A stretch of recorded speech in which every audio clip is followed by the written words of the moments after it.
Hello, everybody. Welcome to the NEC Women's Basketball On The Run video podcast.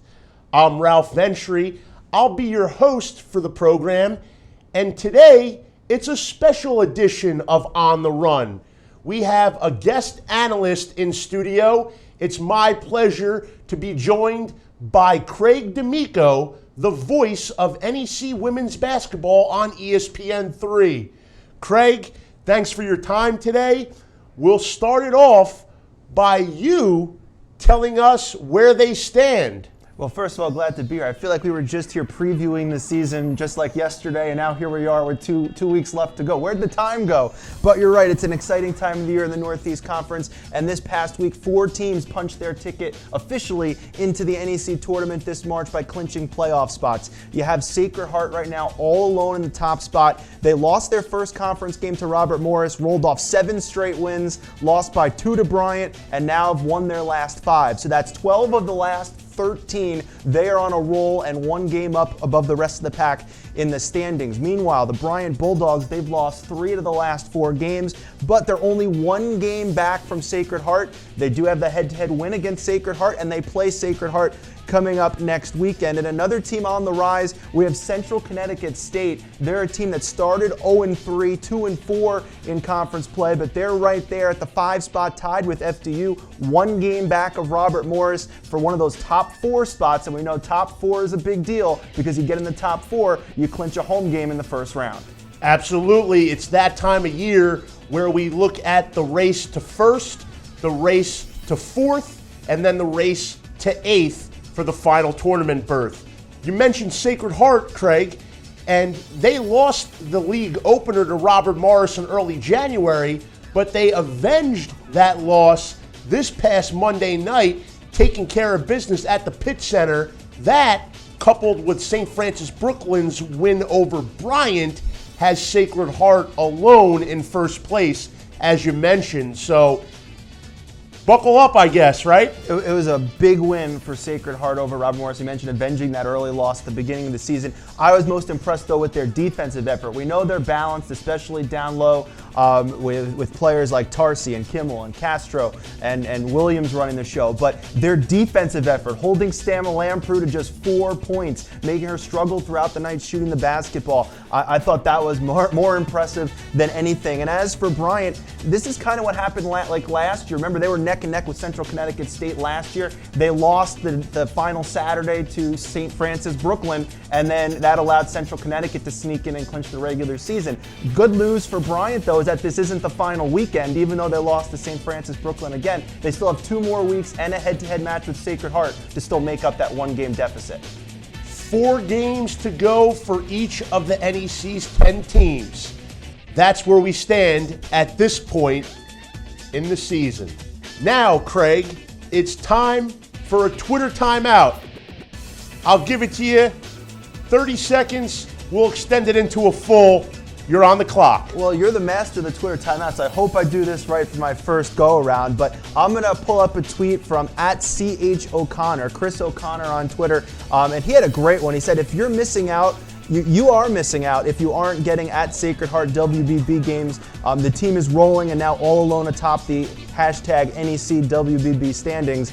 Let's go Pios. So I think he's right on the ball. If you're not going to Sacred Heart women's basketball games, you are missing out. This is a fun team to watch, and they're all alone in first place, as we mentioned. Missing out on a first place team, missing out on one of maybe the most improved players in the conference, Alyssa Tarsi, averaged 5.3 points per game as a junior, averaging 12 and 8 this year.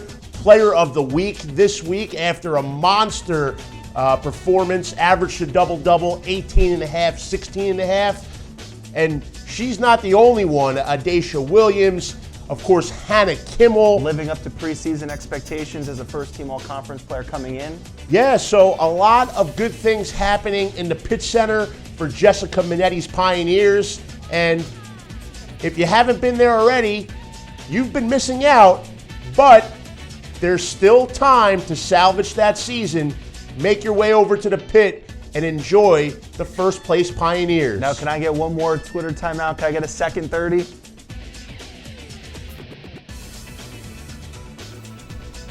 Go for it. All right. Our second Twitter timeout is from @MountAthletics, and I thought this was interesting to mention because, as you know, this past weekend it was Senior Day. They also had not one but two members go into the NEC Hall of Fame, and they tweeted from the @MountAthletics official Twitter handle, "Special day as the Mount celebrated Senior Day and held a presentation for NEC Hall of Famers Bill Sheehan and Susie Rollick, who joined Paul Dottino and Pam Roker on the telecast over the weekend." So certainly I think we should pay tribute and acknowledge two special Hall of Famers, newly christened Hall of Famers in the Northeast Conference. And it's a special year in the Northeast Conference for women's basketball. It's the 30th season, and although it isn't a round number anniversary for this particular Mount St. Mary's team, in 1993-94, Bill Sheehan was the head coach, Susie Rollick was the star player, and the Mountaineers became the first team in NEC history to represent the conference in the NCAA tournament. So Bill Sheehan and Susie Rollick, before they were enshrined into the Hall of Fame, had a very big place in the history of Northeast Conference women's basketball, and now this enshrinement just cements their legacy. So congratulations to the family of the late Bill Sheehan and the great two-time NEC Player of the Year, Susie Rollick. All right, Craig, we took a look at where they stand. We did a double Twitter TO. Now, let's take a look at your favorite play from the past week in NEC action. Again, I have two of them because there were a couple buzzer beaters last week, so there were a couple of games. You just don't like making decisions, right? Well, we knew that coming in. We saw my preseason picks, but first it was down the stretch in the game we talked about, St. Francis, Brooklyn, and Bryant from back on President's Day. It was 53-all with 4 minutes left. Blair Arthur hit a three from the corner to make it 56-53, but with a minute and a half left, it was a tight game. There was a great pass, Delaney to Levy, leading her straight to the basket. That ended up being the game-winning basket in a 58-57 Brooklyn win. A great pass leading Levy to the basket for the game-winning score. You know what, Craig? You did it good on this one here. I actually like this one because when a post player makes the perfect pass, I've always seemed to admire that. And Delaney, the sophomore post player, she does have some range from outside the basket. She can shoot the three a little bit too, but the post player with the court vision making the nice pass and ultimately leading to a victory. That's a good one. Big win on the road. Those terrier pups growing up a little bit, becoming those big terrier dogs now. Hey, whatever you say, they're still the defending champion. That's it. Until the Northeast Conference crowns its 2016 tournament champion, St. Francis Brooklyn will hold that title.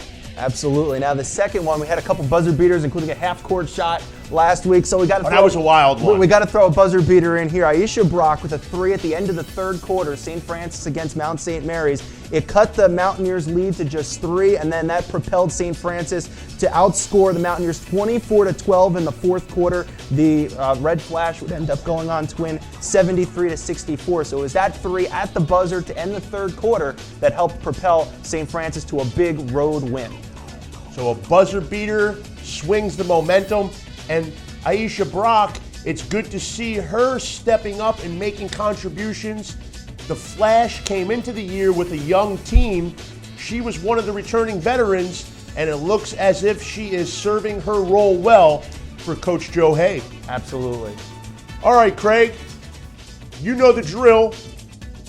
Where they stand, Twitter timeout, play of the week, and now it's time to take a look ahead. What is waiting for us in Northeast Conference women's basketball this weekend? With the standings where they are, as we highlighted, Ralph, every game is important here in the last 2 weeks. 4 games left to pretty much decide everything. Every spot is up for grabs. The one two I'm looking forward to. First on Saturday, it's an ESPN3 game. We have FDU against Sacred Heart. These two were picked right next to each other in the preseason poll. So we thought coming in that this would be a big game, perhaps for home court advantage and a top 4 spot down the stretch. And in a way it is, because Sacred Heart is playing for home court throughout the postseason. season potentially. And then you have FDU trying to sneak in there maybe as one of the top 4 seeds. It's been a right long on the time. brink of that 4 Yeah, it's spot. been a long time since they've been in the top 4. So they're trying to sneak in, maybe get a home game at Stratus Arena. So plenty of implications for both teams. And then if you shift towards Monday, there are a lot of big games on the schedule. We know there's going to be a wild card game that'll be on ESPN3. But of course, the one that stands out is Bryant and Sacred Heart meeting for the second time this year. It was a 2-point game in Connecticut the first go around. This time, everything could be decided in this one on Monday. Should be fun. Yeah, 2-point game, and Sacred Heart had 2 opportunities down the stretch to tie or take the lead, but Bryant hung on. We'll see what happens in the grudge match Monday night. You can definitely catch that one at necfrontrow.com. Craig, you see the schedule there. You circled a couple of games. Anything else that women's basketball fans should be on the lookout for this weekend? Any milestones approaching, or any streaks, or just anything that catches your eye?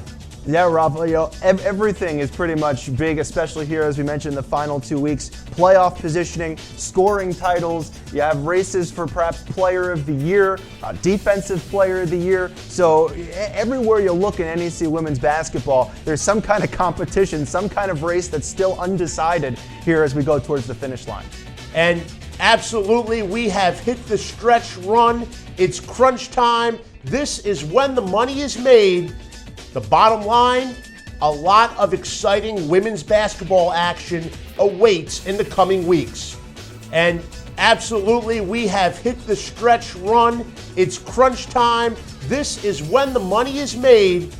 The bottom line, a lot of exciting women's basketball action awaits in the coming weeks.